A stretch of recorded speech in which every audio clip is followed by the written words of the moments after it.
Good day and welcome. Today we are going to be looking at GST 103 and our topic for today is dimensions of culture. When they say dimension, it means what? Phases of culture. And culture has three dimensions, which are the material dimension, the normative dimension, and then the cognitive dimensions. So now let us look at the material dimension of culture.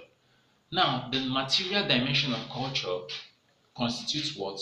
The physical and the what? Tangible things, the concrete things about culture. Things we can see, things that are what? Physically created. And what are some of those things? We have chairs, we have houses, we have clothes, we have the ribbon, the bangles, the wristband, and everything we wear.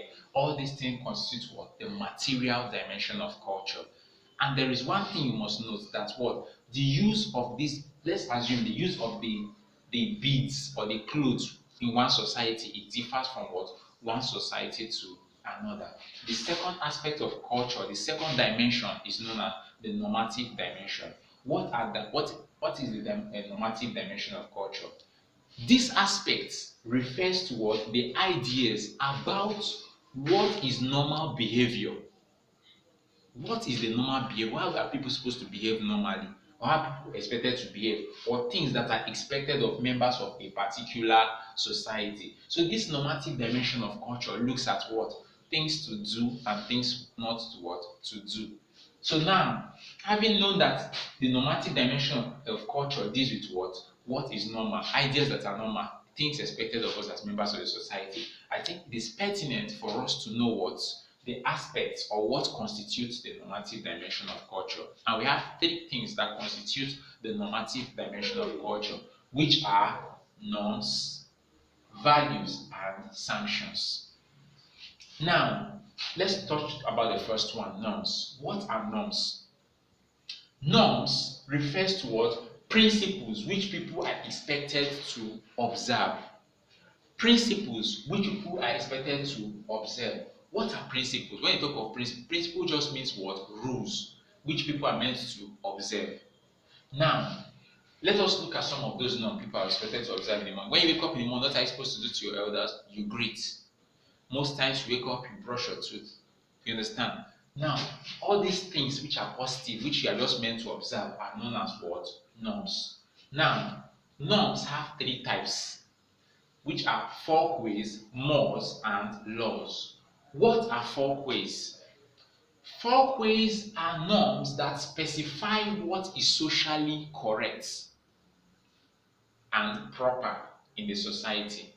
It specifies what is socially correct, what the whole society said is correct, like respect and obedience.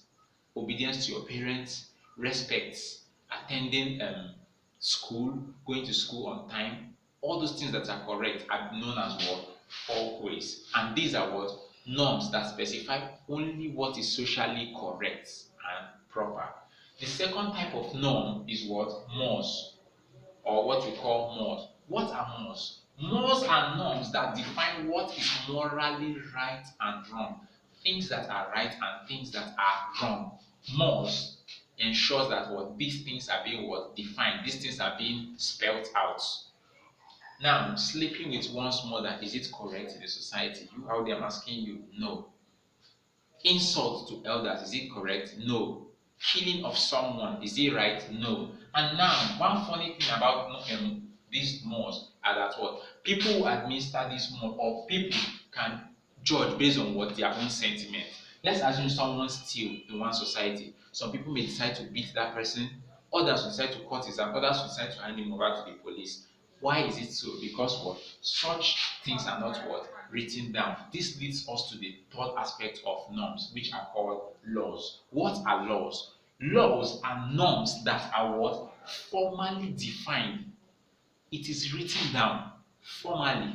And these things are not just defined, it is also endorsed by what? Designated persons.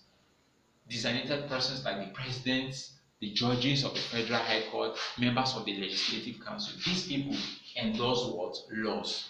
They are the ones who form the law and they make sure that these laws are being what? Stated. And now, if someone commits a crime, it is by the law the person is being what? Punished. Having known the type of norms, we are going to look at what? We are going to look at the next aspect of normative dimension of culture, which are known as what? Values. Now let us observe what values are. Things that are what? Desirable in the society. Now what are some of those things? Now let's look at respect, for example. When you greet someone with respect, they look at it as what? Someone they look at it as someone who is what? Obedient, someone who is what? Who knows what he or she is doing. Now, having known about values, so respect is what? A value in the society. Having known about this, we now go to the third aspect of normative dimension of culture, which are known as what? Sanctions. What are sanctions?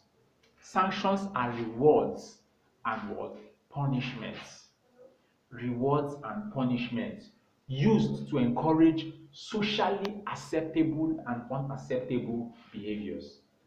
Now normally you hear this person has been sanctioned, this person has been sanctioned due to this, due to that. Why do they consider those such things as sanctions? Why? It is because what? Such things are either acceptable socially or unacceptable.